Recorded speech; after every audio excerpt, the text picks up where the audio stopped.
Ciao, davanti a me ho una Mazda. In questo video vi parlerò di quanto sia sicura questa auto. La mia CX-3 ha ottenuto 37 punti nel test universitario, guadagnando 5 stelle nell'Euro NCAP e 36,44 punti nell'Asia NCAP, il che indica un'eccellente sicurezza in caso di incidente.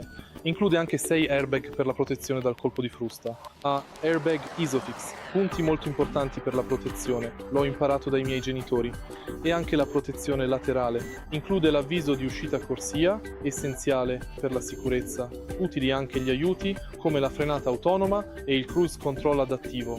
Consigliata da amici e parenti, per me resta una scelta sicura. Ho imparato dai miei migliori amici.